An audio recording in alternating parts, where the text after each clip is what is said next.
issue of restructuring, yeah. Oh yes, I've developed many strategic plans, but then there's a disconnect between the number of strategic plans I've developed and what has been witnessed by way of results. Now, let me clarify, Mr. Chairman, that strategy has got three facets. There's the component of strategy formulation, there's the facet of strategy implementation, there's the facet of strategy monitoring, evaluation, and reporting. All these facets of strategy, Mr. Chairman, are anchored on what critical success factor, which is leadership. We don't have a shortage of strategic plans in this country. Historically, since independence, we have always developed good strategic plans. But we have been having a leadership deficit. What do I mean by a leadership deficit? Anytime you come up with a major change program, you must have a transformational leadership that can facilitate effective implementation of those change programs, while at the same time ensuring that you have got an elaborate risk mitigation framework, Mr. Chairman. We have had good plans, but the will to implement some of these plans has been a challenge based on leadership at the top echelons, Mr. Chairman. I'm happy, Mr. Chairman, that today, under the Kenya Kwanza government, we have got a leadership that is transformational, a leadership that is a change agent, a leadership that is ready and willing to venture into hitherto unfamiliar territories for the benefit of the Kenyan people.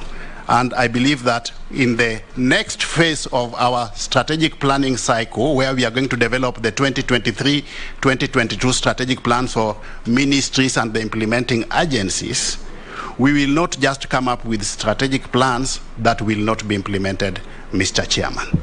So that then will facilitate successful implementation of the strategic plans. Okay. So the answer is leadership deficit has been a problem. The issue of mainstreaming of arts, that one I've answered. The issue of whether students will have access to technology, I believe in the principles of equity, impartiality, and equitability, Mr. Chairman. We are going to enhance the ICT infrastructure indiscriminately to all parts of the country, so that we have got adequate ICT infrastructure in every village up to every household, Mr. Chairman, so that our ICT functional domain can contribute to the extent of the envisaged 10% of the GDP, Mr. Chairman. Issue of KBC, yes, I agree with Mheshimiwa again that we need to look at staff motivation. My position on this is as below, Mr. Chairman. One, the remuneration structures in government are largely regulated by the Salaries Review Commission. But as a consultant, I believe that our remuneration architecture should be informed by an objective job evaluation exercise, whether it is done by SRC or any other private sector provider. But the guiding principle should be the ability to pay. If KBC was turned around through an effective turnaround strategy and it became viable, feasible, and has the ability to pay, nothing stops you from telling SRC that, look, these are the salaries and remuneration levels that you are proposing to enable us attract and retain the staff that we already have.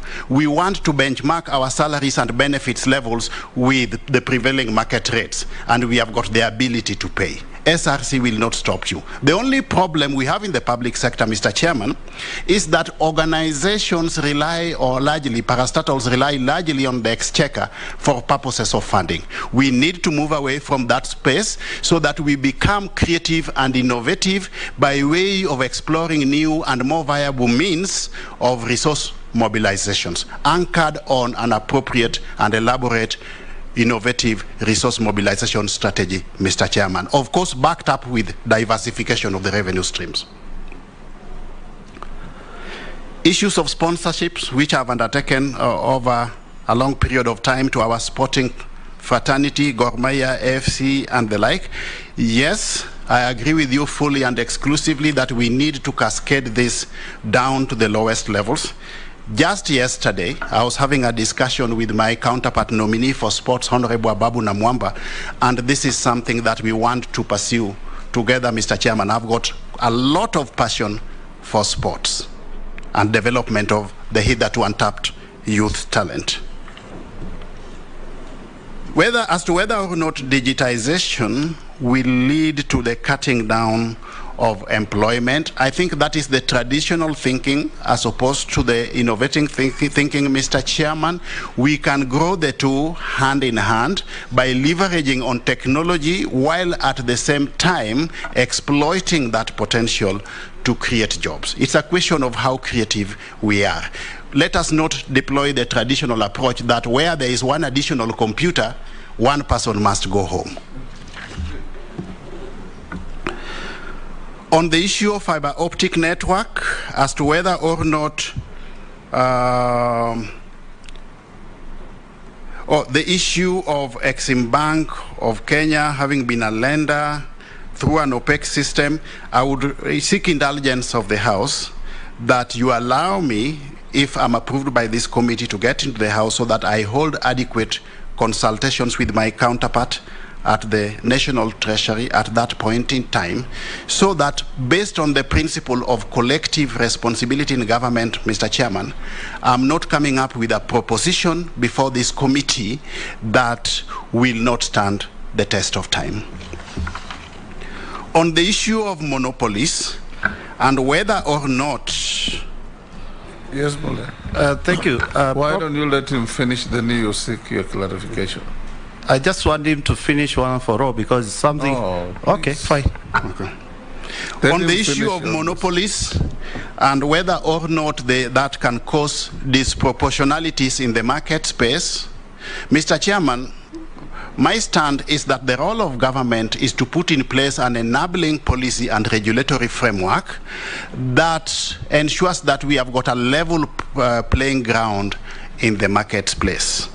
Once that is in place, then it is incumbent upon each and every player in that space to exercise its strategic agility and maneuverability for effective positioning in that marketplace to attain both comparative advantage and competitiveness.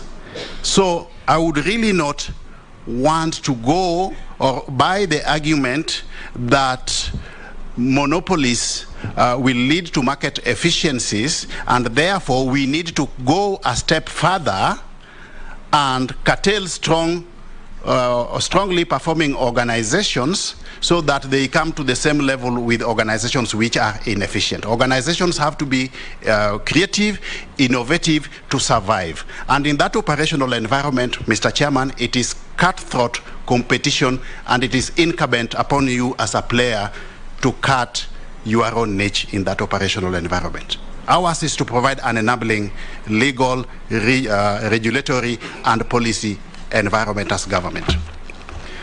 The issue of semi-autonomous areas, yes, as to whether or not we will extend the ICT infrastructure into those places, yes, and we will actually leverage on the Universal Service Fund, yeah, so that we utilize the resources available within that basket to extend the ICT infrastructure to those places so that we have got some equity and equitability in the provision of ICT infrastructure, Mr. Chairman.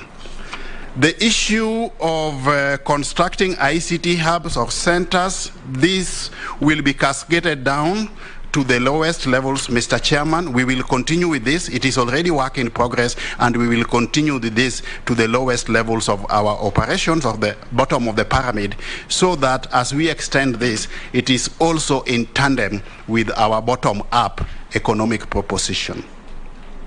The issue of realignment of government functions with the mandates, functional mandates of the ministries.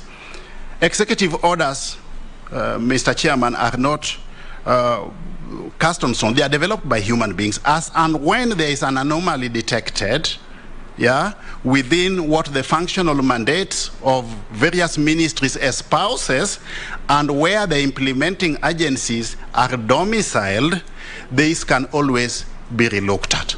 In fact, as I speak, ourselves as cabinet nominees, we have been asked already just to look at the executive order and propose any value proposition based on these functional mandates to facilitate effective alignment. So this can be done, it will be done, and it has always been done, Mr. Chairman.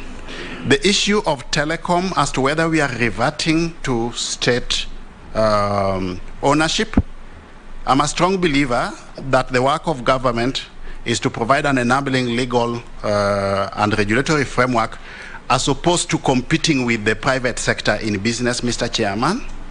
But for strategic reasons, which I had mentioned earlier, we also need to recognize that Telecom Kenya has at its disposal or within its jurisdiction a critical mass